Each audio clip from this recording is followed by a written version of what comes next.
Halo semuanya, lanjut lagi ke materi yang baru, yaitu chapter yang keempat ya, atau lanjutan dari materi setelah MIT. Jadi kemarin kalian sudah belajar, kemudian sudah MIT. Lanjut ke pertemuan hari ini. Pertemuan di video ini terkait dengan materi setelah MIT, yaitu berkaitan dengan neraca lajur dan proses penutupan serta jurnal pembalik. Nah, ini kelanjutan dari siklus akuntansi yang kita pelajari di bab 2 dan di chapter kedua dan juga chapter ketiga, yaitu terkait dengan proses pencatatan dari transaksi sampai penyusunan laporan keuangan. Sudah kita pelajari di chapter yang kedua dan ketiga. Nah, chapter yang keempat ini yang setelah ini, kita belajar lanjut lagi ke siklus akuntansinya, yaitu setelah penyusunan laporan keuangan apalagi yang harus kita lakukan. Nah, tahapan selanjutnya apa? Nah, akan kita pelajari di bab 4 ini, di chapter keempat ini, terkait dengan neraca lajur, proses penutupan, dan juga jurnal pembalik. Nah, sebelum kita lanjut ke siklus akuntansi terkait dengan proses penutupan dan jurnal pembalik, kita pelajari dulu. Kita bukan pelajari dulu. Kita bahas satu bagian dulu terkait dengan alat bantu yang digunakan oleh si akunting dalam menyusun laporan keuangan. Ya, dalam proses penyusunan laporan keuangan. Nah, sebelumnya kita kan udah belajar terkait dengan transaksi. Pertama kali siklus akuntansi muncul dari adanya suatu transaksi. Dari transaksi itu kita identifikasi transaksi tersebut. Setelah kita identifikasi, kita catat ke yang namanya jurnal, di mana dalam proses jurnal kita ada mendebitkan dan mengkreditkan rekening-rekening yang berkaitan yang dipengaruhi oleh suatu transaksi. Jadi ada rekening yang kita debit dan juga ada rekening yang kita kredit. Bisa aja ada rekening yang bertambah maupun berkurang, ya tergantung kondisinya, ya tergantung dari jenis transaksinya seperti apa gitu. Nah, setelah kita catat ke dalam jurnal secara kronologis dari awal prode sampai akhir prode, rekening-rekening yang kita debitkan dan kita kreditkan setiap transaksinya, masing-masing rekening kita, transaksi tersebut yang kita catat di jurnal, yang kita debitkan dan kreditkan terkait dengan rekening tersebut, kita kelompokkan ke masing-masing rekeningnya, ya. Jadi kita kelompokkan pencatatan yang kita debitkan, kita kreditkan terkait dengan rekening tersebut ke satu rekening tersendiri, ke kamarnya masing-masing atau ke rekeningnya masing-masing, ya. Jadi kita posting mutasinya baik debit maupun kredit ke masing-masing rekeningnya. Nah, kumpulan dari masing-masing rekening itu kita sebut sebagai buku besar. Nah, dari proses posting ini berarti ada di buku besar ini yang kita posting ke buku besar, berarti informasi yang ada di buku besar terdiri dari masing-masing rekening atau seluruh rekening yang digunakan oleh perusahaan dalam kegiatan ekonominya, dalam kegiatan operasional perusahaannya. Ya, ada rekening-rekening yang digunakan selama satu periode, beserta informasi terkait dengan saldo awal jika punya, kemudian mutasinya secara kronologis baik di debit maupun di kredit. Nanti saldonya akan berubah terus sampai dengan akhir periode menunjukkan nilai saldo akhir dari masing-masing rekening. Itu di buku besar.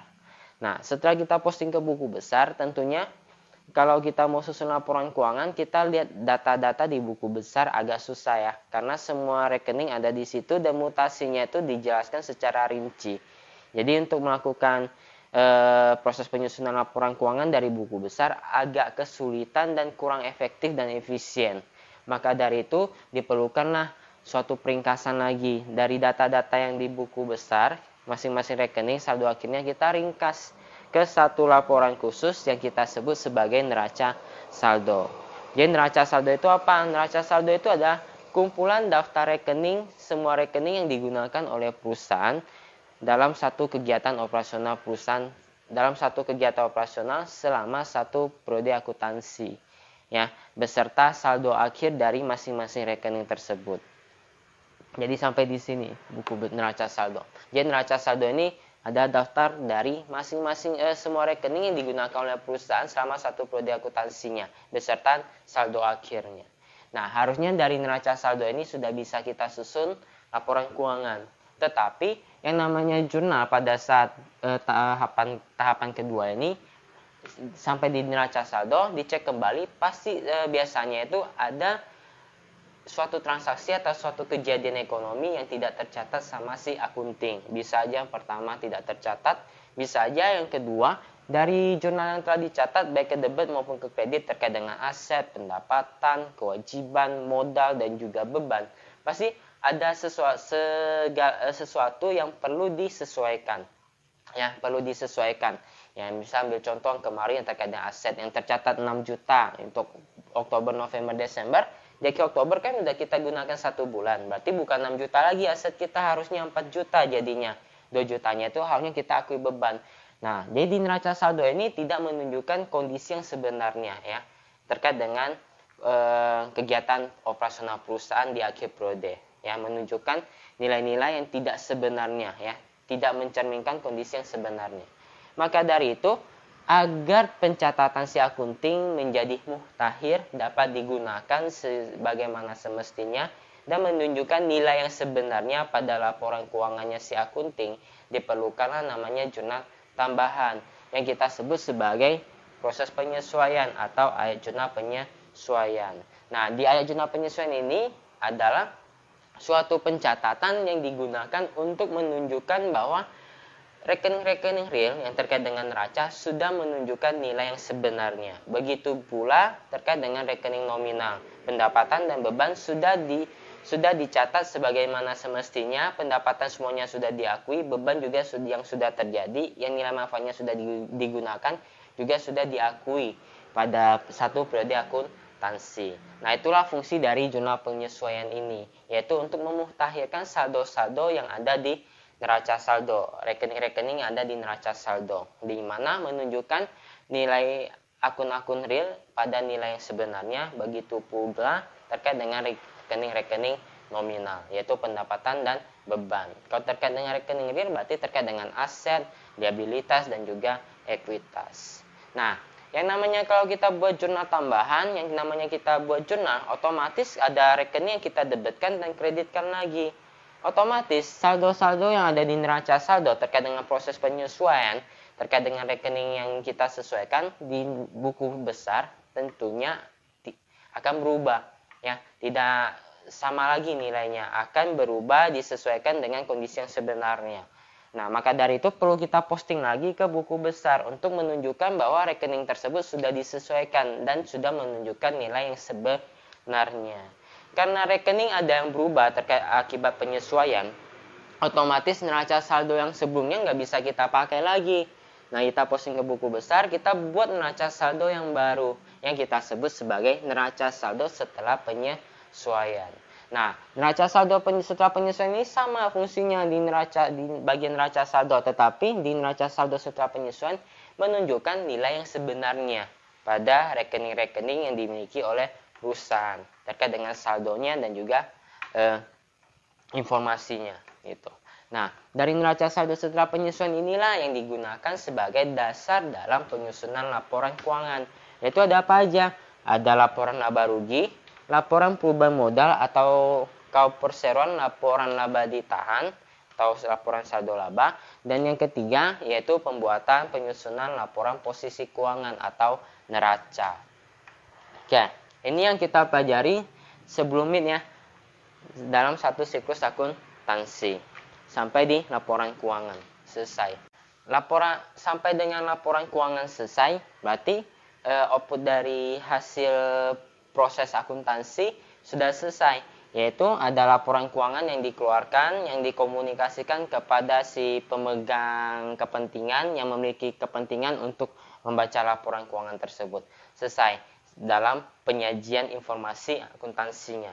Nah, tetapi sampai dengan laporan keuangan selesai, kita harus mempersiapkan data-data akuntansi yang akan kita gunakan di periode akuntansi berikutnya. Jadi ini sudah selesai, tetapi anggap aja ya pestanya udah selesai di sini. Pesta sudah selesai, ya nggak mungkin langsung kita tinggalin kan rumah kita kan. Otomatis kita harus bersihkan dulu ya agar besok pagi bisa kita mulai lagi dengan pesta yang baru lagi seperti itu. Nah, otomatis kalau seperti ini pesta sudah selesai ya kita perlu bersih-bersih ya untuk menyambut pesta berikutnya. Nah, kurang lebih seperti itu. Jadi laporan keuangan selesai ya kita persiapkan data-data akuntansi, informasi-informasi akuntansi yang akan kita bawa ke periode berikutnya. ya, yang akan kita mulai ke siklus akuntansi yang baru di periode berikutnya. Nah, setelah penyusunan laporan keuangan selesai, ada satu lagi, yaitu kita bersih-bersih, kita sebut sebagai dalam proses pembersihan data-data akuntansi, itu kita sebut sebagai jurnal penutup atau proses penutupan, ya, ayat jurnal penutupan. Nah, ayat jurnal penutupan ini fungsinya untuk apa? Yaitu untuk memutakhirkan data-data akuntansi yang akan digunakan di periode berikutnya, di mana hanya akun real yang akan kita bawa ke periode berikutnya. Dan selain akun real itu akan kita mutakhirkan atau kita nolkan, ya, dan kita pindahkan ke rekening modal. Jadi di sini ada namanya ayat jurnal penutupan, proses penutupan, di mana dalam proses penutupan kita menutup semua rekening sementara yang hanya kita gunakan dalam satu periode akuntansi saja. Yaitu apa? Yaitu ada prive atau dividen, kemudian ada pendapatan dan juga beban. Pendapatan dan beban itu berkaitan dengan laba bersih. Kemudian ada prive atau dividen. Laba bersih dan dividen yang kita pelajari waktu persamaan dasar akuntansi itu mempengaruhi rekening dari si modal. Nah, pada proses penutupan inilah kita memindahkan laba atau rugi bersih dan juga prive ataupun dividennya itu ke rekening modal. Ya, kita memutakhirkan rekening modal kita menunjukkan modal akhir kita atau laba ditahan akhir kita. Nah, untuk memutakhirkan modal akhir atau laba ditahan akhir ya kita buat di proses, kita kerjakan di proses penutupan ini. Ya, jadi di penutupan ini kita tutup rekening pendapatan dan rekening beban, ya, yaitu berkaitan dengan laba rugi bersih. Nah, penutupan rekening pendapatan dan beban ini kita tampung dulu sementara ke yang namanya ikhtisar laba rugi. Nanti di ikhtisar laba rugi akan menunjukkan laba atau rugi bersih dari perusahaan selama satu periode akuntansi tersebut. Nah, dari laba atau rugi bersih inilah kita pindahkan ke rekening modal atau rekening laba ditahan. Itu. Nah, sama halnya selain pendapatan dan beban ada satu lagi prive atau dividen. Itu juga sama. Kalau prive ya pada akhirnya kita mengurangi rekening modal. Kita catat pada saat proses penutupan. Dividen juga sama. Pada akhirnya mengurangi nilai dari laba ditahan. Akan kita catat di proses penutupan. Nah, kita buat jurnal seperti yang saya sampaikan biasanya. Kalau proses penutupan yang namanya jurnal pasti ada lagi yang namanya posting. Ya, setiap jurnal pasti ada yang namanya posting. Jadi kita posting ke buku besar di mana kita menolkan pendapatan, nolkan beban, nolkan pendapat prive ataupun dividen dan juga ikhtisar laba rugi ke rekening modal. Otomatis di buku besar nilai pendapatan nggak ada, kosong, saldo pendapatan kosong, saldo beban kosong, saldo prive atau dividen juga sama dengan 0. Nah, karena nilai rekeningnya ada di buku besar, setelah proses penyesuaian tidak ada rekening nominal dan rekening pembantu modal lainnya lagi, yang tersisa hanya rekening real, ya, yaitu berkaitan dengan aset, liabilitas dan modal. Modal atau ekuitasnya itu berkaitan mencerminkan atau menunjukkan nilai pada modal akhirnya atau laba ditahan akhirnya. Nah, otomatis buku besarnya masing-masing rekening juga berubah kan, di mana rekening nominal dan pembantu modal 0, yang tersisa rekening real, otomatis neraca saldo ini udah tidak berlaku lagi. Kita perlu membuat neraca saldo yang baru, yaitu neraca saldo setelah penutupan. Ya, dari buku besar ini ya kita taruh ke sini. Neraca saldo setelah penutupan. Jadi di neraca saldo setelah penutupan inilah yang kita gunakan sebagai dasar dari informasi akuntansi atau data-data akuntansi yang kita gunakan di periode berikutnya. Kita mulai dari transaksi lagi. Nah, jadi di neraca saldo yang tersisa ya hanya rekening real, aset, liabilitas dan juga modal terkait dengan nilai modal akhir atau laba ditahan akhir. Pendapatan dan beban sudah tidak ada lagi, ya sudah 0, ya udah nggak ada lagi di neraca saldo setelah penutupan. Nah, data-data informasi yang ada di neraca saldo setelah penutupan lah yang digunakan, yang kita pakai di periode berikutnya, di periode akuntansi berikutnya. Dan kita mulai lagi dari yang namanya transaksi. Itu. Nah, kurang lebih seperti ini satu siklus dari akuntansi. Nah, kalau ditanya siklus akuntansi apa? Ya, seperti inilah namanya siklus akuntansi. Dari transaksi, jurnal, buku posting ke buku besar, neraca saldo, kemudian bikin jurnal penyesuaian, posting ke buku besar, muncul neraca saldo setelah penyesuaian, neraca saldo yang baru, kita susun laporan keuangan, yaitu ada laporan laba rugi, perubahan modal, dan juga posisi keuangan atau neraca. Setelah bikin laporan keuangan, kita buat jurnal penutupan. Kita tutup rekening pendapatan, beban, preferred, dan ataupun dividen. Nah, setelah buat penutupan, kita posting lagi ke buku besar. Setelah posting ke buku besar, bikin neraca saldo yang baru, yaitu neraca saldo setelah penutupan. Nah, yang tersisa di sini hanya rekening real dan juga nilai ekuitas pada nilai akhirnya atau saldo akhirnya. Nah, setelah itu selesai satu siklus akuntansi, kita lanjut ke periode berikutnya. Mulai lagi dari transaksi sampai dengan neraca saldo setelah penutupan lagi di periode berikutnya. Gitu. Nah, dari satu siklus akuntansi ini sebenarnya ada satu tahapan lagi yang bersifat opsional. Kita mau pakai boleh, kita nggak mau pakai juga nggak masalah. Di sini posisinya itu di sini, ya, yang kita sebut sebagai jurnal pembalik. Nah, kita buat jurnal pembalik. Ini di awal periode ya. Di awal periode sebelum transaksi. Jadi ini neraca saldo setelah penutupan selesai. Di awal periode sebelum mulai transaksi kita buat jurnal pembalik dulu. Baru kita mulai dari transaksi di periode berikutnya. Itu. Jadi jurnal pembalik itu fungsinya apa? Jurnal pembalik itu katanya itu sebagai jurnal untuk menyederhanakan pencatatan dari si akuntansi terkait dengan proses penyesuaian yang telah dibuatnya di periode sebelumnya yang berkaitan dengan hutang dan juga piutang gitu ya. Jadi ini yang dimaksud dengan jurnal pembalik. Ini opsional, mau pakai boleh, nggak mau pakai juga nggak masalah. Jurnal pembaliknya tidak mempengaruhi komponen pakem-pakem atau prosedur dari siklus akuntansi. Nah, kalau selain jurnal pembalik, kalau siklus yang tadi ini, kalau kita nggak lanjutin, kalau kita tidak melaksanakannya, otomatis siklus akuntansi tidak akan sempurna, tidak bisa diselesaikan. Kalau jurnal pembalik, ya itu ada atau tidak itu tidak mempengaruhi proses dari satu siklus akuntansi. Jadi itu bukan hal yang wajib, bersifat opsional. Mau pakai boleh, nggak mau pakai juga nggak masalah. Jurnal pembalik itu apa? Jurnal pembalik adalah suatu proses yang dilakukan oleh akunting untuk menyederhanakan pencatatan akuntansinya terkait dengan proses penyesuaian yang telah dibuat di periode sebelumnya yang berkaitan dengan hutang dan juga piutang. Nah, itulah jurnal pembalik gitu. Ya. Contohnya apa? Misalnya waktu proses penyesuaian ada beban gaji yang tidak tercatat. Kita catatkan beban gaji di debit, kreditnya hutang gaji.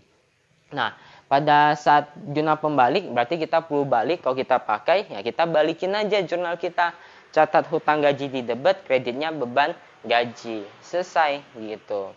Itu terkait dengan jurnal pembalik.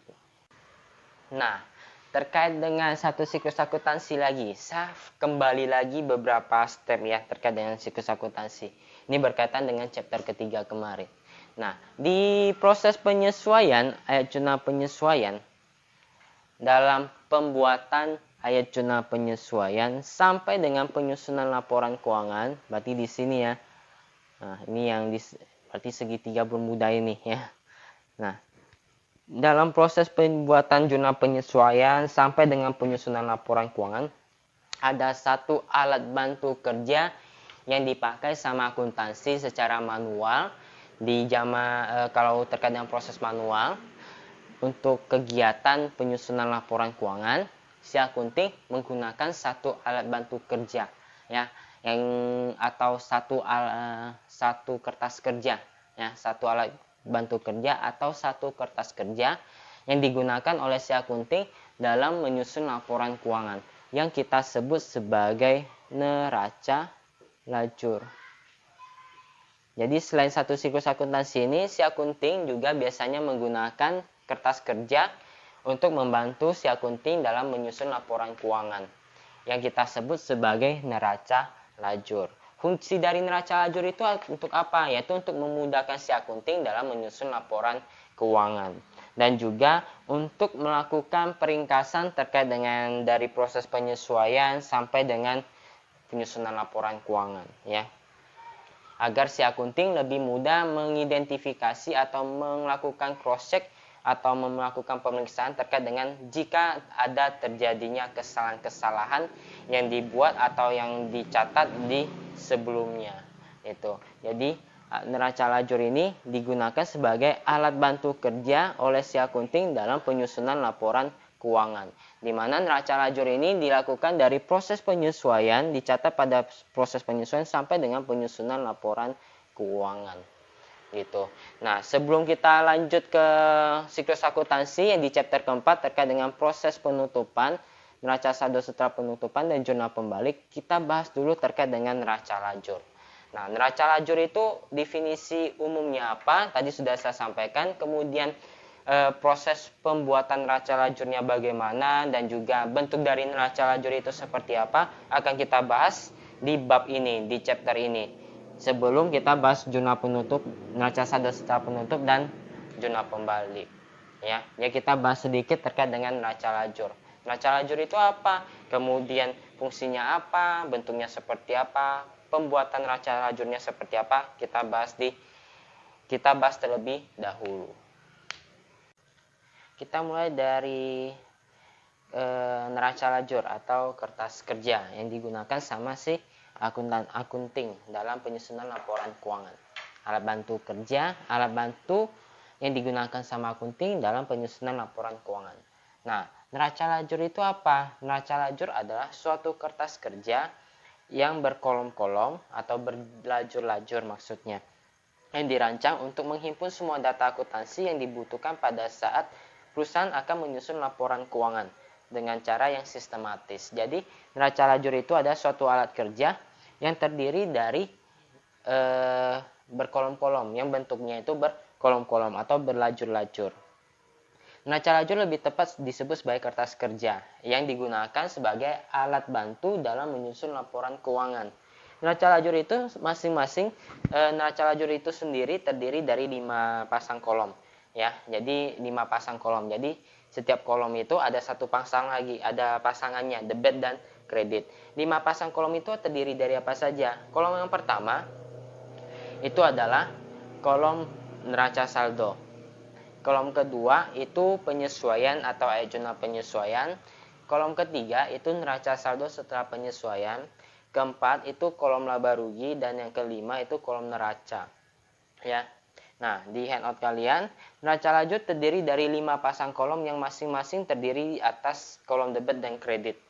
Kelima pasang kolom itu meliputi ada kolom neraca saldo, penyesuaian, neraca saldo setelah penyesuaian, dan kolom laba rugi serta neraca. Ya. Nah, terkait dengan penggunaan neraca lajur ini opsional ya. Mau dipakai boleh, nggak mau dipakai juga nggak masalah ya. Biasanya dipakai sama akunting ya hanya untuk memudahkan si akunting dalam menyusun laporan keuangan saja, sebagai alat bantunya ya. Nah, tujuan pembuatan neraca lajur apa? Untuk memudahkan si akunting dalam penyusunan laporan keuangan. Kemudian yang kedua, untuk menggolongkan dan meringkas informasi dari neraca saldo dan data penyesuaian, sehingga merupakan persiapan sebelum penyusunan laporan keuangan disusun ya. Penggolongan dan peringkasan informasi terkait dengan neraca saldo dan juga penyesuaian ya, sebelum penyusunan laporan keuangan. Dan yang terakhir, untuk mempermudah menemukan kesalahan terjadi yang dilakukan dalam membuat jurnal penyesuaian. Ya, ini untuk melakukan cross check kembali atau koreksi kembali terkait dengan penyesuaian yang telah kita buat benar atau tidak. Nah, untuk mengeceknya apakah ada terjadi kesalahan atau tidak, lebih mudah menggunakan neraca lajur. Gitu. Karena di neraca lajur ada kolom khusus terkait dengan kolom penyesuaian. Yang bisa langsung kita lihat di situ apakah ada kesalahan atau tidak. Jadi kurang lebih seperti ini bentuk dari neraca lajur ya. Di handout kalian juga ada ya bentukannya ya. Tinggal kalian lihat saja di handout. Nah, kurang lebih seperti ini. Berarti di sini ada nomor rekening. Nah, nomor rekening ini biasa ada yang menggunakan, biasa juga ada yang tidak menggunakan. Kalau ada nomor rekening ya lebih enak mencari data ya, lebih gampang dalam mencari data. Ada kolom nomor rekening. Kemudian nama rekening, ini nama-nama rekening yang kita gunakan dalam satu periode akuntansinya. Nah, setelah itu kolom berikutnya ada 5 pasang kolom, yaitu apa aja? Neraca saldo, kemudian zona penyesuaian, neraca saldo setelah penyesuaian, laporan laba rugi, dan neraca. Nah, 5 pasang kolom inilah yang ada di neraca lajur. Kita mulai dari masing-masing 5 pasang kolom ini terdiri dari 2 kolom lagi, yaitu kolom debit dan juga kolom kredit. Ya. Jadi ada 5 ya, saya ulangi, ada kolom neraca saldo, kolom penyesuaian, kolom neraca saldo setelah penyesuaian, kolom laba rugi, dan kolom neraca. Jadi langkah pertama dalam penyusunan neraca lajur yang pertama adalah, kita isi dulu yang ada di neraca saldo. Kolom yang ada di neraca saldo. Berarti di sini terkait dengan aset, kemudian ada liabilitas, ada ekuitas, ada pendapatan, ada beban, ada prefer. Kalau ada prefer kita masukin prefer. Kalau ada ataupun dividen. Nah ini ya, dia total debit dan total kredit. Bahwa semua rekening yang kita gunakan yang ada di neraca saldo kita pindahkan ke neraca lajur. Kita masukin di kolom yang pertama, pasangan ke kolom pertama yaitu kolom neraca saldo. Debit kreditnya tinggal diisi aja, aset ya debit, liabilitas kredit, ekuitas kredit, prefer atau dividen di debit, pendapatan di kredit, beban di debit. Nah, total debit dan total kredit itu harus seimbang ya, terkait dengan kolom neraca saldo. Setelah itu lanjut ke kolom penyesuaian. Nah, kolom penyesuaian yang berkaitan dengan penyesuaian yang kita buat dalam satu prodi akuntansi itu. Misalnya beban asuransi pada asuransi dibayar di muka. Berarti di sini muncul di beban pada beban yang di debit, kreditnya yaitu aset, yaitu asuransi dibayar di muka. Jadi ini bukan hanya aset, maksudnya bukan aset, liabilitas, ekuitas, prefer atau dividen, pendapatan, dan beban-beban saja. Tetapi rekening-rekening yang ada di aset, liabilitas, ekuitas, prefer atau dividen, pendapatan, dan beban-beban. Ya, jadi semua rekening yang ada di neraca saldo kita pindahkan ke neraca lajur.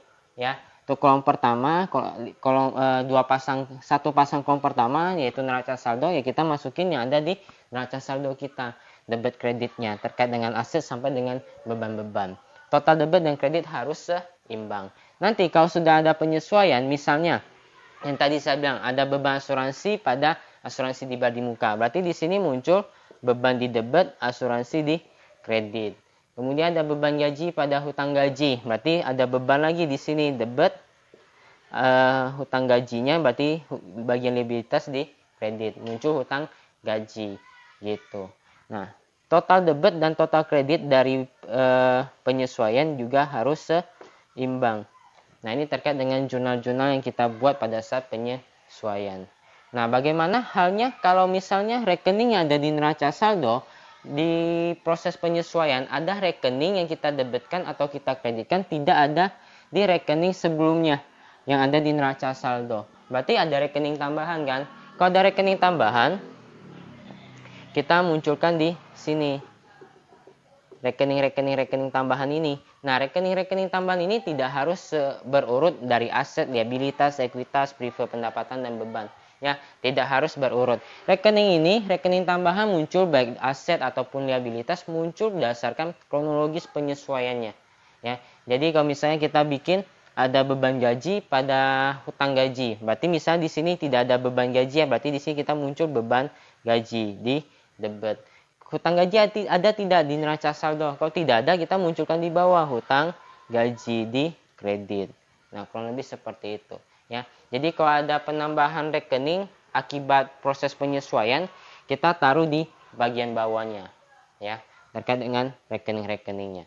Kemudian urutan rekening atas rekening tambahan tidak harus diurutkan berdasarkan aset, liabilitas, ekuitas sampai dengan beban, tidak harus. Pokoknya diurutkan berdasarkan munculnya rekening pada saat penyesuaiannya saja, urut-urutan proses penyesuaiannya saja, gitu. Ya, jadi di sini rekening yang kita debit dan rekening yang kita kredit pada saat penyesuaian kita masukin ke kolom penyesuaian. Total debit dan total kredit itu harus seimbang.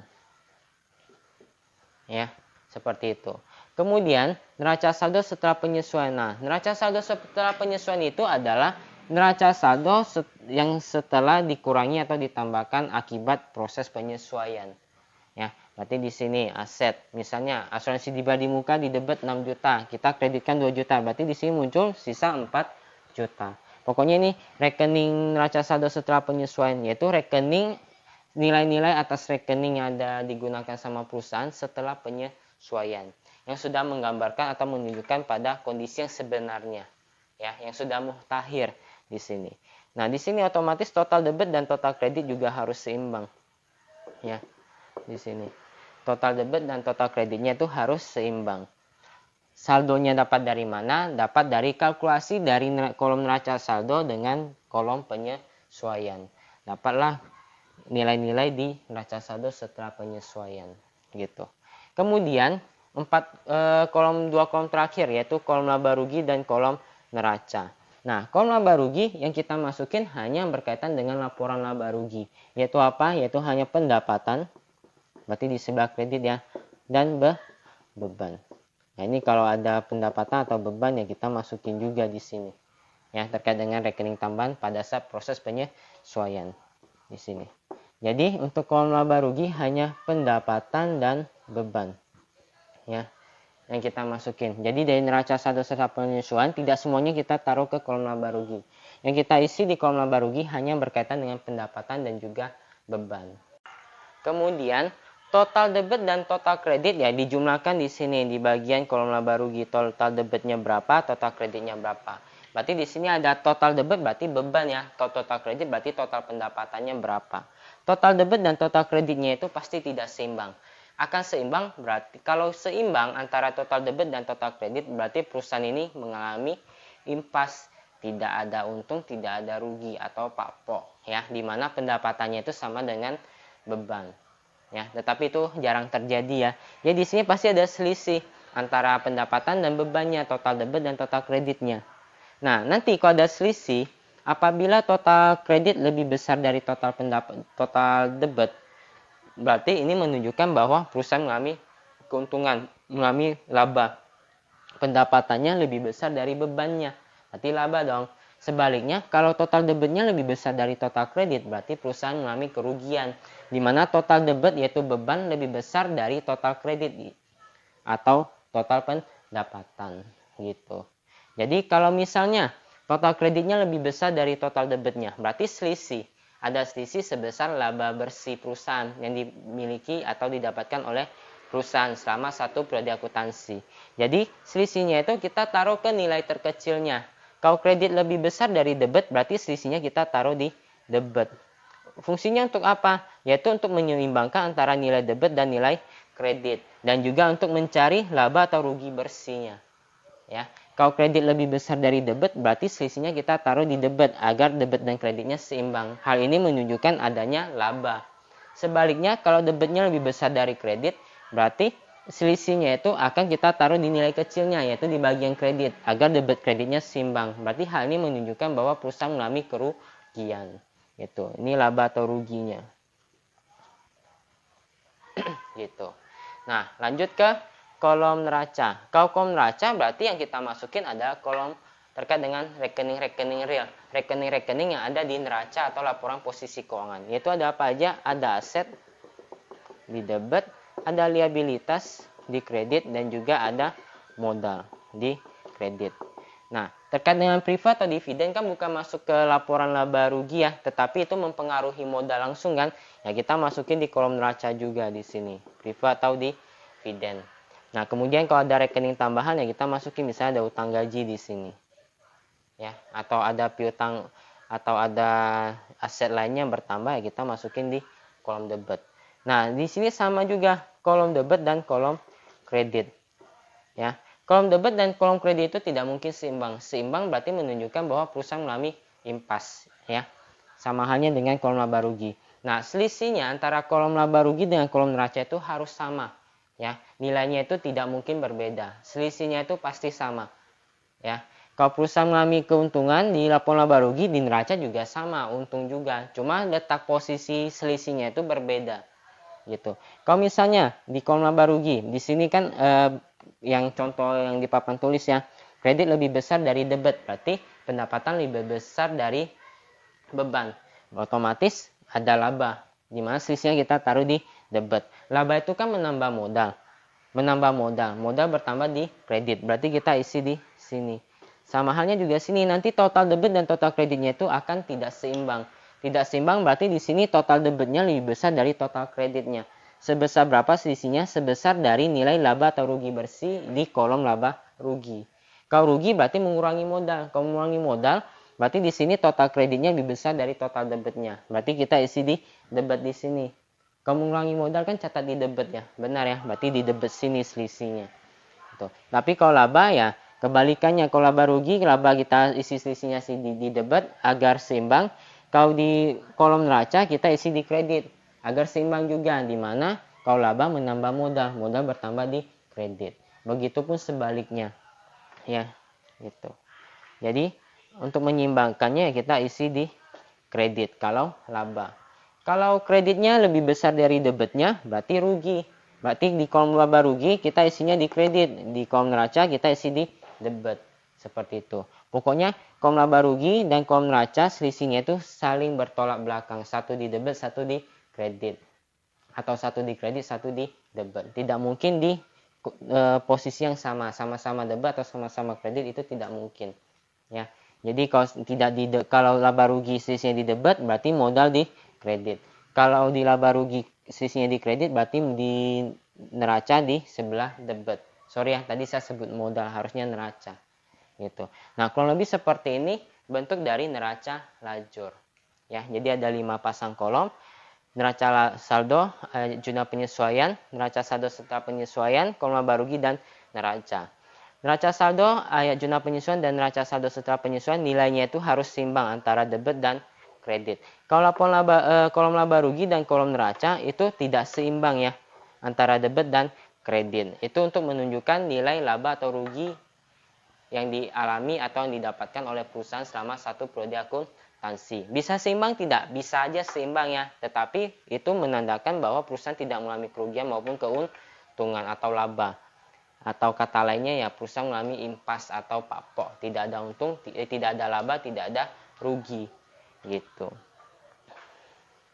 Oke, selesai untuk neraca lajur ya. Jadi neraca lajur selesai, kita lanjut ke siklus akuntansi yang berikutnya, yaitu setelah penyusunan laporan keuangan lanjut ke proses penutupan dan juga jurnal pembalik. Neraca lajur sudah, kita kembali ke siklus akuntansi. Kelanjutan dari siklus akuntansi dari chapter ketiga kemarin. Chapter ketiga kemarin kan kita sampai di penyusunan laporan keuangan. Nah, ini kita lanjut setelah penyusunan laporan keuangan, step berikutnya siklus akuntansinya itu apalagi step berikutnya, yaitu melakukan proses penutupan. Nah, dalam proses penutupan ini fungsinya proses penutupan maksudnya apa? Proses penutupan itu maksudnya adalah melakukan transfer dari rekening-rekening sementara, yaitu ada rekening nominal terkait pendapatan dan beban, serta rekening pembantu modal lainnya, yaitu beban atau prefer atau dividen ataupun dividen ke rekening modal atau laba ditahan. Nah, itu yang dinamakan dengan proses penutupan. Nah, terkait dengan proses penutupan, terkait dengan rekening itu ada dua yang kemarin saya sampaikan, yaitu ada rekening real dan juga rekening nominal. Nah, kita kembali ke handout. Kita coba baca ya. Buku besar berisi sejumlah rekening yang dapat dikelompokkan menjadi dua golongan, yaitu rekening real dan juga rekening nominal. Rekening real terdiri atas rekening aset, liabilitas, dan juga ekuitas, yang merupakan rekening yang dilaporkan dalam laporan posisi keuangan. Saldo akhir rekening saldo akhir dari rekening real akan dibawa ke periode selanjutnya. Ini berarti bahwa saldo akhir suatu rekening real akan menjadi saldo awal di periode berikutnya terkait dengan rekening real itu sendiri. Nah, itu rekening real. Kalau rekening nominal itu diperlukan untuk menampung pencatatan transaksi yang berkaitan dengan pendapatan dan beban. Kedua kelompok transaksi itu akan mempengaruhi ekuitas dari perusahaan nantinya. Ya, maka dari itu laba rugi muncul di laporan perubahan modal kan, menambah atau mengurangi modal. Adapun rekening pembantu modal lainnya yang kita sebut sebagai prefer atau dividen. Kalau prefer itu untuk perusahaan perseorangan, kalau dividen berarti itu untuk perusahaan perseroan. Rekening pendapatan dan beban merupakan rekening sementara. Disebut demikian karena rekening itu hanya berlaku selama satu periode akuntansi saja. Setiap rekening pendapatan dan beban yang terdapat dalam buku besar harus dipindahkan ke rekening ekuitas pada akhir periodenya, agar dapat diketahui pengaruhnya terhadap rekening tersebut. Nah, di persamaan dasar akuntansi yang mempengaruhi ekuitas itu ada laba atau rugi yang berkaitan dengan pendapatan dan beban tentunya, dan juga prive ataupun dividen. Sekaligus mengakhiri rekening-rekening agar diketahui pengaruhnya terhadap rekening tersebut. Saya ulangi, setiap rekening, beban, dan pendapatan yang terdapat dalam buku besar harus dipindahkan ke ekuitas agar dapat diketahui pengaruhnya terhadap rekening tersebut, dan sekaligus mengakhiri rekening-rekening pendapatan dan beban pada periode yang bersangkutan. Ya, menyelesaikan rekening tersebut agar sama dengan 0. Pada awal periode berikutnya, rekening pendapatan dan beban akan diawali dengan angka 0 rupiah. Jadi pendapatan, beban, dan prive ataupun dividen itu hanya rekening sementara yang dipakai selama satu periode akuntansi. Dan di periode berikutnya tidak kita pakai lagi, akan mulai dari 0 lagi. Tergantung yang digunakan atau tergantung yang terjadi terkait dengan periode di berikutnya. Transaksi-transaksi di periode berikutnya. Nah, maka dari itu, rekening pendapatan, beban, prive ataupun dividen, rekening sementara itu akan pindah ke modal, harus kita nolkan. Kita nolkan dan kita pindahkan ke rekening modal. Nah, proses itulah yang disebut sebagai proses penutupan. Ya, jurnal penutup. Nah, ini terkait dengan jurnal penutup. Proses penutupan atau jurnal penutup. Itu maksudnya apa? Jurnal penutup adalah jurnal yang dibuat untuk memindahkan saldo-saldo rekening sementara, yaitu rekening nominal dan rekening prive ataupun dividen ke rekening ekuitas. Dalam menyelenggarakan penutupan buku, kita menggunakan sebuah rekening sementara yang disebut sebagai ikhtisar laba rugi. Jadi di akhir periode, kita buat yang namanya proses penutupan. Proses penutupan ini dilakukan di akhir periode setelah laporan keuangan selesai disusun. Ya, di mana proses penutupannya itu menutup rekening sementara, yaitu ada pendapatan, beban, dan juga prive atau dividen. Kita tutup, kita pindahkan ke saldo ekuitas atau laba ditahan atau modal, agar nilai modal ataupun laba ditahan menunjukkan nilai yang sebenarnya di akhir periode. Nah, terkait dengan proses penutupan, ada satu rekening pembantu yang kita gunakan dalam proses penutupan ini, yang kita sebut sebagai ikhtisar laba rugi. Nah, ikhtisar laba rugi ini ada rekening sementara yang hanya kita gunakan atau yang hanya muncul saja di proses penutupan saja. Di proses penutupan muncul dan juga 0 di proses penutupan juga. Jadi hanya sementara numpang lewat saja. Di mana ikhtisar laba rugi ini fungsinya untuk menampung pendapatan dan juga beban yang kita nolkan, yang kita tutup, kita tampung ke ikhtisar laba rugi. Nanti di ikhtisar laba rugi menunjukkan laba atau rugi bersih perusahaan. Nah, laba atau rugi perusahaan ini nanti akan kita tutup ke rekening modal. Jadi ikhtisar laba rugi nanti kita sisihkan selisih berapa, kita nolkan juga, kita pindahkan ke rekening modal. Beda halnya kalau prive atau dividen. Kalau prive atau dividen itu rekeningnya kita tidak perlu tutup ke rekening ikhtisar laba rugi. Nah, untuk prive ataupun dividen langsung kita tutup ke rekening modal atau laba ditahan. Kalau prive kita langsung tutup ke rekening modal. Kalau prive dividen ya kita tutup langsung ke rekening laba ditahan. Jadi tidak ada yang namanya kita menutup prive ataupun dividen ke rekening ikhtisar laba rugi. Ikhtisar laba rugi hanya menampung rekening pendapatan dan beban terkait dengan proses penutupannya, di mana untuk mencatat atau mengetahui laba rugi bersih dari suatu perusahaan selama satu periode. Baru kita pindahkan ke rekening modal. Kalau untuk prive dan dividen tidak ya. Kalau untuk prive ya kita tutup ke rekening modal. Kalau dividen ya kita tutup ke rekening laba ditahan. Gitu. Jadi terkait dengan jurnal penutupan yang kita tutup apa saja? Pendapatan, beban, dan juga dividen ataupun prive. Tujuannya untuk apa terkait dengan proses penutupan? Yaitu untuk menutup saldo yang terdapat pada rekening sementara. Untuk menutup semua rekening yang memiliki saldo terkait dengan rekening sementara. Kata menutup berarti mengurangi saldo tersebut sampai dengan 0 atau menjadi 0. Gitu. Yang kedua, mentransferkan laba atau rugi bersih dan dividen ataupun prive ke rekening modal atau saldo laba, atau laba ditahan. Dia mentransferkan laba atau rugi bersih pindahkan ke rekening ekuitas. Menutup privat atau dividen, pindahkan ke ekuitas. Agar nilai ekuitas mencerminkan nilai yang sebenarnya, yaitu pada nilai akhirnya, yang ada di laporan perubahan modal atau laporan saldo laba. Agar saldo ekuitas menunjukkan jumlah yang sesuai dengan keadaan pada akhir periode. Dengan adanya jurnal penutup ini, maka saldo pada ekuitas akan sama dengan jumlah ekuitas yang dilaporkan dalam neraca dan juga laporan perubahan modal atau saldo laba gitu. Jadi proses penutupannya bagaimana? Yang pertama, kita tutup dulu rekening pendapatan. Tutup rekening pendapatan. Bagaimana menutup rekening pendapatan? Pendapatan itu saldonya itu ada di sebelah kredit. Kita mau nolkan, berarti kita catat ke debit. Pendapatan di debit, kreditnya kita tampung ke rekening ikhtisar laba rugi. Gitu. Ya, pendapatan misalnya yang 100 juta, kan di kredit ya. Kita mau nolkan, berarti kita catat di sebelah debit.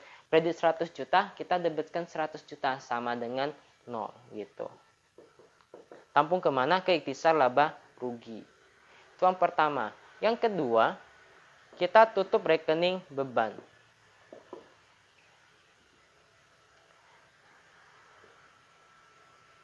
Nah, kita tutup rekening beban. Tutup kemana? Kita tampung ke yang namanya rekening ikhtisar laba rugi. Beban itu kan saldonya ada di sebelah debit. Mau kita nolkan berarti catat di sebelah kredit. Beban. Beban-beban yang di sini ya. Debitnya kita tampung ke ikhtisar laba rugi. Beban-bebannya apa saja ya? Semua beban yang dipakai, semua rekening beban yang dipakai oleh perusahaan. Misalnya beban gaji, beban sewa, beban utilitas, semua bebannya itu kita nolkan. Misalnya beban gaji 5 juta, beban sewa 10 juta. Berarti kita kreditkan beban gaji 5 juta, beban sewa 10 juta, debitnya ikhtisar laba rugi sebesar 15 juta total beban usahanya. Gitu. Ya. Jadi yang pertama tutup rekening pendapatan, yang kedua tutup rekening beban.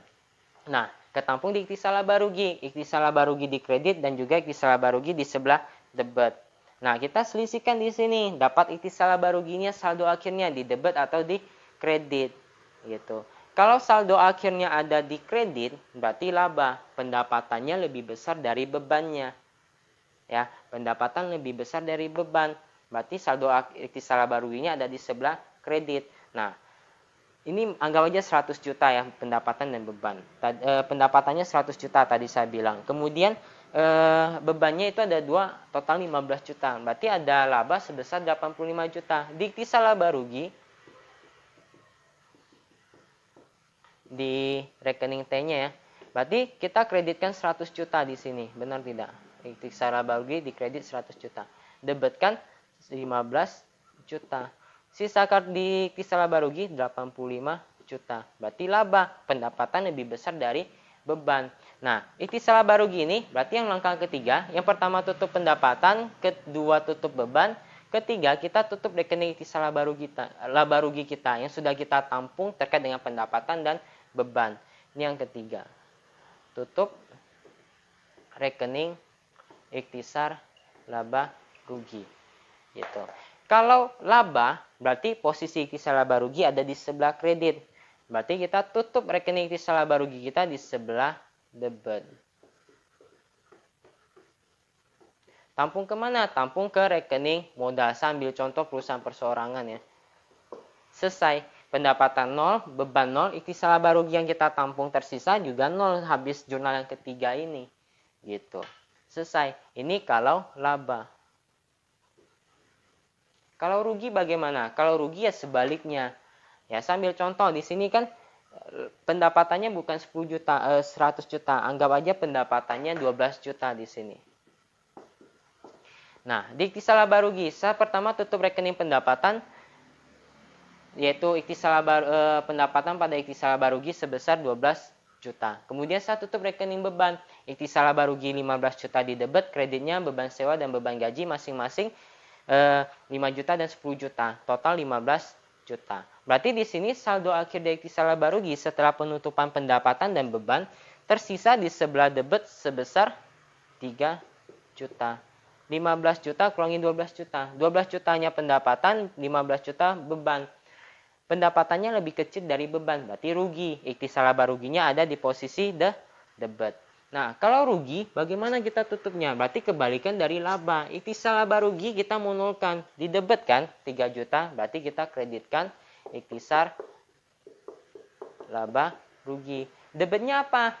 Kalau laba mengurangi modal, berarti modal dicatat di sebelah debit. Senilai ya 3 juta tadi gitu. Jadi kalau laba kita debitkan ikhtisar laba rugi, kreditkan modal, modal bertambah. Kalau rugi kita debitkan modal, kreditkan ikhtisar laba rugi agar ikhtisar laba ruginya sama dengan 0 dan modal berkurang di sebelah debit. Ini kalau rugi. Ya. Jadi yang pertama tutup pendapatan, yang kedua saya ulangi. Jadi yang pertama kita tutup pendapatan, di mana pendapatan di debit, ikhtisar laba rugi, kita tampung ikhtisar laba rugi di sebelah kredit. Yang kedua, tutup rekening beban, di mana beban kita tutup di sebelah kredit, debitnya kita tampung ke ikhtisar laba rugi. Nanti di ikhtisar laba rugi akan ada selisih antara debit dan kreditnya. Ya, kalau sisanya di kredit berarti ada laba, pendapatan lebih besar dari beban, kredit lebih besar dari debit. Kalau ikhtisar laba ruginya di sebelah debit, selisihnya berarti ada mengalami kerugian perusahaannya, di mana bebannya lebih besar dari pendapatannya, rugi. Posisinya di sebelah debit ikhtisar laba ruginya. Nah, ikhtisar laba rugi yang tersisa baik di debit maupun kredit harus kita kurangkan, kita pindahkan ke rekening modal. Karena laba atau rugi kita mempengaruhi rekening modal. Nah, perwakilannya apa? Berupa rekening ikhtisar laba rugi ini. Kalau ikhtisar laba rugi di kredit berarti kita laba. Nah, laba yang di kredit kita menolkan ikhtisar laba ruginya, catat di sebelah debit. Karena laba menambah modal, catat di sebelah kredit modalnya. Dapatlah laba bersihnya. Berapa? Menambah rekening modal. Sebaliknya kalau rugi berarti ikhtisar laba ruginya selisih akhirnya ada di sebelah debit. Nah, di sebelah debit kita menolkan ikhtisar laba rugi, catat di sebelah kredit. Kalau rugi kan mengurangi modal, modal berkurang di sebelah debit di sini. Nah, setelah buat jurnal ini berarti modal sudah dijumlahkan, dikonversikan, diakumulasikan terhadap laba atau rugi bersih. Kalau laba menambah, kalau rugi mengurangi modal. Gitu. Itu yang ketiga. Jadi pertama pendapatan, kedua tutup beban, ketiga tutup rekening ikhtisar laba rugi ke rekening modal atau laba ditahan. Setelah itu kita tutup rekening pembantu modal lainnya, yaitu ada prive untuk perseorangan. Nah, prive ini tidak kita tampung ikhtisar laba rugi.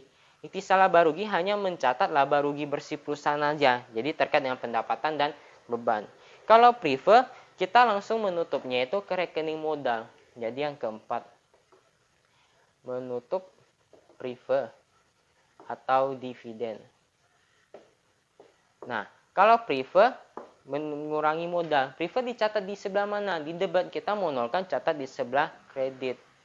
Prive itu mengurangi modal, modal berkurang di debit. Dapatlah. Nah, inilah jurnal penutup untuk prive-nya. Debitnya modal, kreditnya prive. Tidak ada rekening ikhtisar laba rugi lagi di sini. Kalau dividen, nah ini kalau dividen yang lain cerita, ini perseroan. Dividen sama, saldonya di debit, kita mau nolkan, catat di sebelah kredit. Debitnya apa? Mengurangi saldo laba atau laba ditahan. Laba ditahan berkurang di sebelah debit. Laba ditahan itu perlakuannya sama seperti modal. Oke, selesai untuk jurnal penutupannya. Jadi jurnal penutup kita melakukan penutup atas pendapatan dan beban ke rekening ikhtisar laba rugi, kemudian tutup ikhtisar laba rugi baik laba atau rugi ke rekening ekuitas. Kemudian yang keempat kita menutup rekening prive ataupun dividen ke rekening ekuitas. Ya, gitu. Habis itu selesai proses penutupannya. Kalau ada jurnal, posting. Jadi setelah ini kita posting lagi ke buku besar. Nah, posting ke buku besar, berarti setelah posting ini ada rekening pendapatan yang dikredit semuanya kita debitkan nilainya sama dengan 0, nggak ada lagi. Beban juga sama, beban yang ada saldo di sebelah debit kita nolkan di sebelah kredit, berarti beban yang tercatat setelah proses penutupan sama dengan 0. Kemudian ada ikhtisar laba rugi, muncul rekening sementara yang kita sebut sebagai ikhtisar laba rugi. Debit kredit terkait dengan penutupan pendapatan dan beban. Selesai, kemudian ada sisa nilai akhirnya, kita tutup langsung ke rekening modal sama dengan 0. Jadi rekening inti laba rugi nggak ada sisa juga gitu. Kemudian prefer. Nah, prefer tutup ke rekening yang tadi yang inti laba rugi. Kita tutup nolkan, pindahkan ke rekening modal. Kalau laba berarti menambah modal, kalau rugi berarti mengurangi modal. Kemudian keempat, terkait dengan jurnal keempat ini yang barusan ini, kita tutup rekening prefer, yang didebet kita kreditkan sama dengan 0. Kalaupun dividen yang didebet kita kreditkan sama dengan 0 juga. Tampung kemana? Mengurangi nilai modal di sebelah debet ataupun laba ditahan. Jadi prefer ataupun dividen sama dengan 0. Dan setelah proses penutupan ini, nilai dari modal akhir ataupun laba ditahan akhir menunjukkan nilai yang tercatat pada laporan perubahan modal atau laporan laba ditahan akhir. Nah, selesai proses penutupannya dan juga posting ke buku besarnya. Jadi di buku besar yang tersisa itu hanya rekening real saja yang akan kita bawa ke periode berikutnya menjadi saldo awalnya. Rekening pendapatan nggak ada lagi, rekening beban nggak ada lagi, rekening privat ataupun dividen juga nggak ada lagi, rekening tisar laba rugi juga nggak ada, numpang lewat saja di situ. Dan modal akhirnya menunjukkan nilai akhirnya, laba ditahan akhirnya menunjukkan nilai akhirnya terkait dengan rekening realnya yang akan kita bawa ke periode berikutnya menjadi saldo awal dari masing-masing rekening itu sendiri gitu. Selesai postingannya. Nah, karena nilai-nilai rekening sementara sudah habis, nggak ada isi lagi, otomatis neraca saldonya nggak bisa kita pakai lagi neraca saldo yang disesuaikan. Kita bikin neraca saldo yang baru yang kita gunakan di periode berikutnya, yaitu neraca saldo setelah penutupan, di mana yang tersisa hanya rekening real saja, tidak ada rekening beban maupun rekening pendapatan. Dividen dan ataupun prefer juga nggak ada nilai lagi. Yang tersisa dari aset sampai dengan modal, yaitu modal akhir atau laba ditahan akhir. Gitu. Jadi selesai untuk proses penutupan, buat jurnal, posting ke buku besar, bikin neraca saldo yang baru, yaitu neraca saldo setelah penutupan. Dari chapter pertama persamaan dasar akuntansi, kemudian chapter kedua terkait dengan proses pencatatan, chapter ketiga berkaitan dengan penyesuaian, neraca saldo setelah penyesuaian sampai dengan penyusunan laporan keuangan. Kemudian di chapter keempat tadi kita belajar terkait dengan jurnal proses penutupan, di mana di situ kita ada belajar jurnal penutup dan neraca saldo setelah penutupan. Nah, selain itu ada alat bantu kerja dan penyusunan laporan keuangan yang digunakan oleh si akunting yang kita sebut sebagai neraca lajur. Nah, berarti untuk satu siklus akuntansi selesai dari chapter kedua sampai chapter keempat untuk perusahaan jasa. Nah, kita lanjut sedikit yang materi terakhir di chapter keempat ini terkait dengan jurnal opsional yang berkaitan dengan jurnal pembalik atau yang kita sebut sebagai jurnal pembalik. Istilah bahasa Inggrisnya ya reversing entries. Nah, jurnal pembalik itu apa? Kita coba lihat di handout sebentar terkait dengan jurnal pembalik.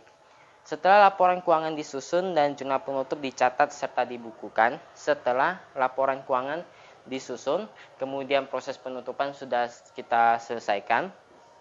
Pada awal tahun berikutnya, sebelum kita memulai munculnya suatu transaksi pada tahun berikutnya, pada siklus berikutnya, pada periode berikutnya, perusahaan kadang merasa perlu melakukan penyesuaian kembali. Nah, penyesuaian kembali atas beberapa jurnal pada saat penyesuaian yang telah dibuat pada akhir tahun lalu atau pada akhir periode sebelumnya. Ini terkait dengan menyederhanakan kembali terkait dengan proses penyesuaian yang telah kita buat sebelumnya, yang berkaitan dengan penyesuaian atas piutang dan juga hutang.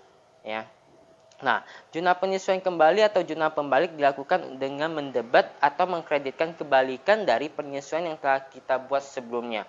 Pembuatan jurnal pembalik ini bukan merupakan suatu keharusan, tetapi opsional. Mau pakai boleh, nggak mau pakai juga nggak masalah.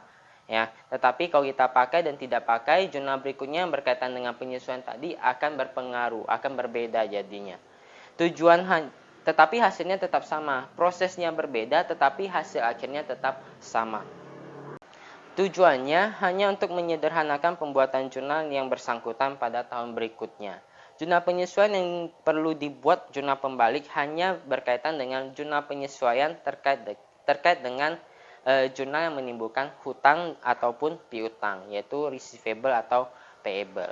Nah, jadi Untuk jurnal pembalik itu bahasa sederhananya itu jurnal penyederhanaan atas jurnal penyesuaian yang telah kita buat di periode sebelumnya yang berkaitan dengan proses penyesuaian terkait dengan memunculkannya hutang ataupun piutang. Gitu ya, yang berkaitan dengan hutang ataupun piutang.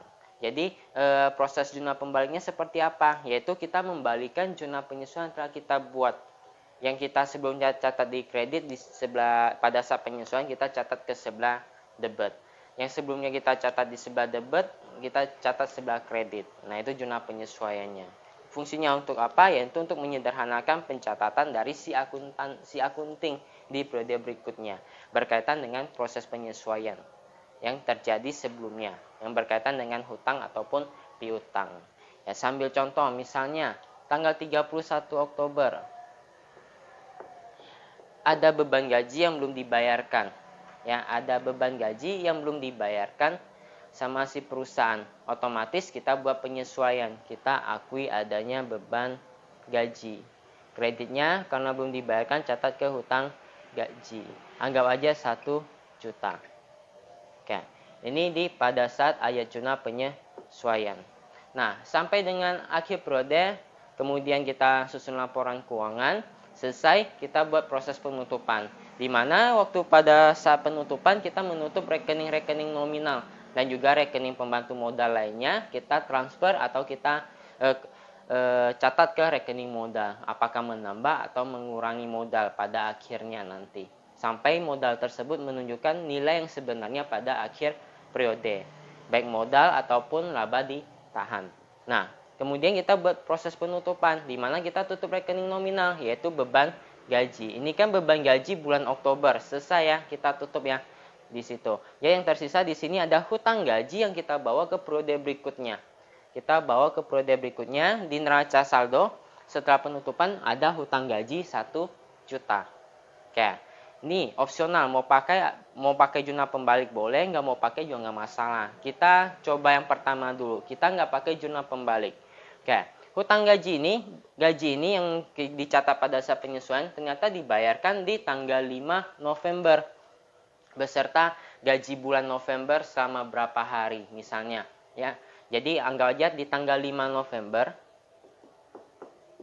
dibayarkan beban gaji yang belum dibayarkan di periode sebelumnya beserta beban gaji bulan November senilai 1.500.000. Ya, sebelumnya 1 juta, yang hutang gaji ini yang kita catat 1 juta. Kemudian kita bayar beban gaji bulan November 1.500.000. Berarti total kas yang dikeluarkan di sini adalah 2.500.000. 1 juta terkait dengan hutang gaji yang sudah kita catat di sebelah pada saat penyesuaian periode sebelumnya, ya kita hapus hutang gaji kita. Hutang gaji di debit nilainya 1 juta. 1.500.000-nya apa? Yaitu beban gaji di bulan November, akui sebagai beban gaji. Nah, setelah transaksi ini, berarti hutang yang dicatat di sebelah kredit yang muncul di awal periode yang hutang gaji yang tercatat di sebelah kredit sampai dengan akhir periode bulan Oktober yang menjadi saldo awal di bulan November dibayarkan di bulan 11 di bulan November tanggal 5. Kredit 1 juta, debit 1 juta. Hutang gajinya itu sama dengan 0. Kalau kita bikin hutang gajinya ya di sini ya, hutang gaji. Kreditnya 1 juta di tanggal 31 Oktober. Kemudian kita debitkan di sini 1 juta di 5 November. Kredit 1 juta, debit 1 juta sama dengan 0. Beban gaji muncul di sini, yaitu terkait dengan beban gaji bulan November, yaitu hanya 1.500.000. Ini kalau tanpa jurnal pembalik. Nah, bagaimana kalau dengan jurnal pembalik? Nah, kita coba lagi dengan jurnal pembalik. Berarti di sini di tanggal 31 Oktober sama kita buat penyesuaian. Ada beban gaji yang tidak dibayarkan di Oktober. Kita catat beban gaji debit, kreditnya hutang gaji. Kemudian di akhir periode setelah susun laporan keuangan buat proses penutupan, beban gaji kita nolkan. Dan nggak ada lagi di sini. Kita nolkan. Sisa hutang gaji di akhir periode. Tercatat di neraca saldo setelah penutupan ada hutang gaji sebesar 1 juta. Nah, di 1 November kita buat jurnal pembalik. Ini kan muncul hutang.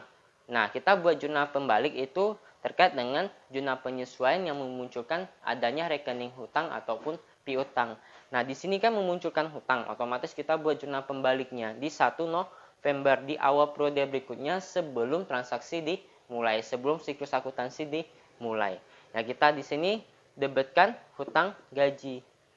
Nah, kita sesuaikan yang kita buat penyesuaian, kita balikin aja terkait dengan hutang gaji nih. Hutang gaji yang dikredit catat di debit pada saat pembalik. Beban gaji yang di debit kita kreditkan. Nilainya 1 juta.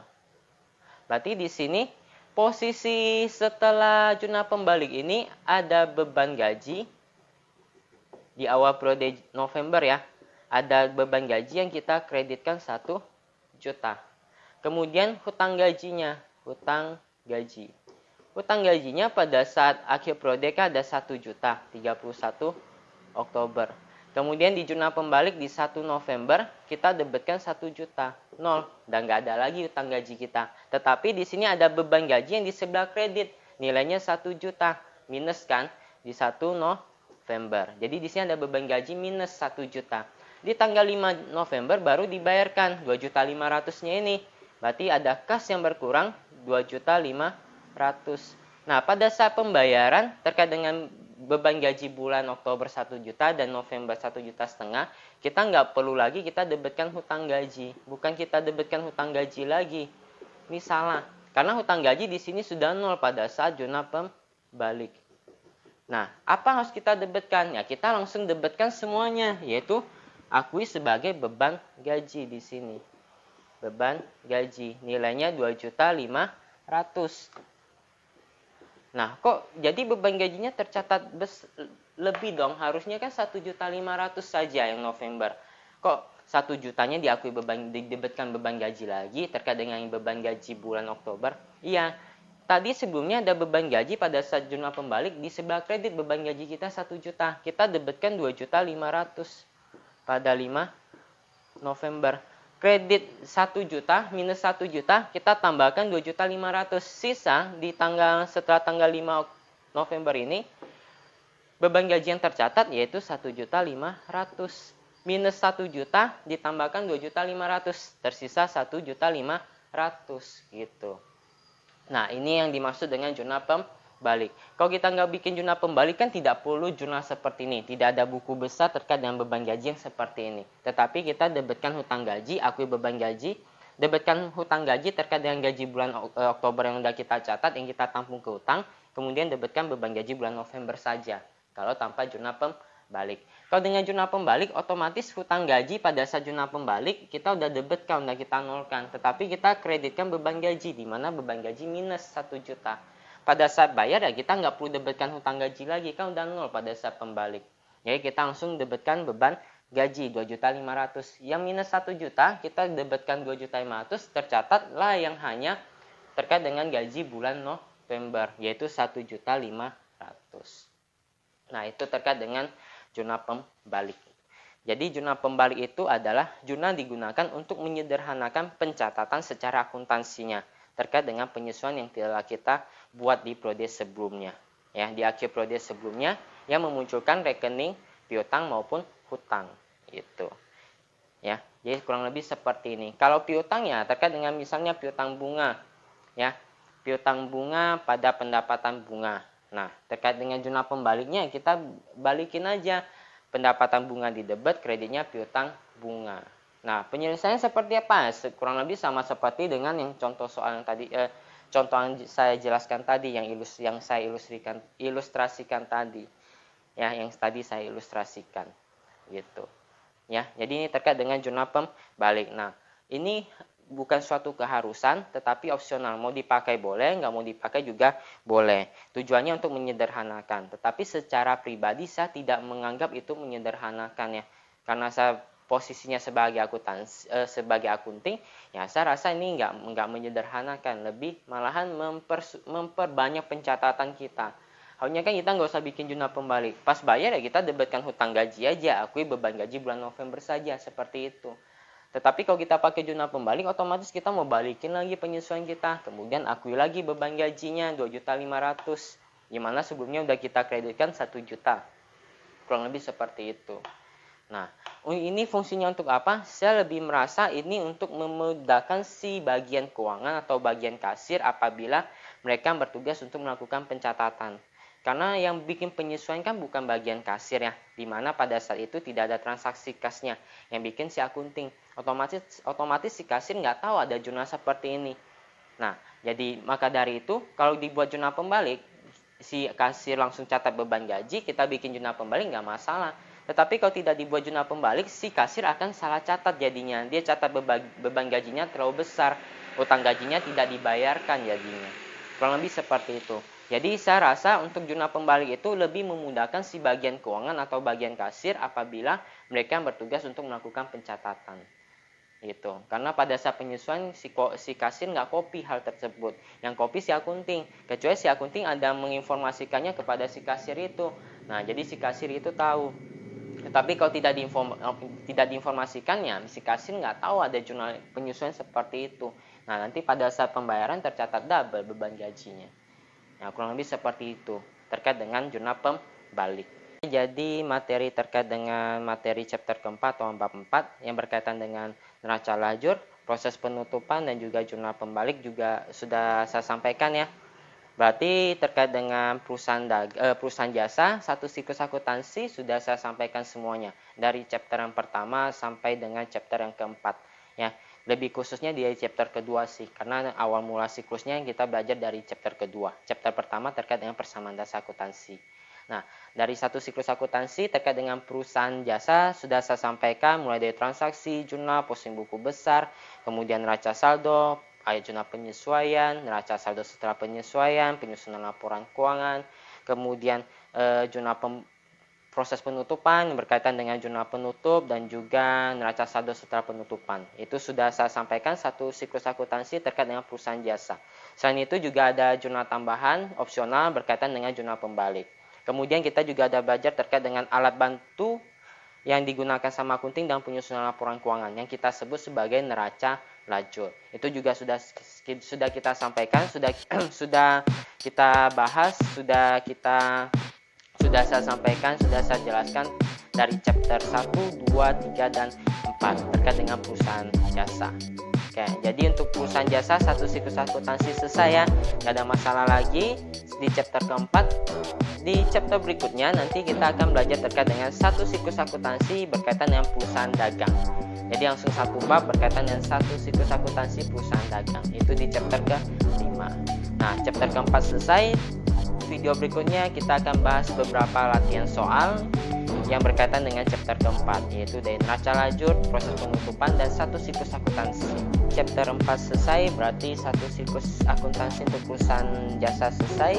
Jadi video berikutnya kita akan belajar terkait dengan akuntansi untuk perusahaan dagang. Satu siklus akuntansinya bagaimana di chapter ke-5. Sampai jumpa semuanya.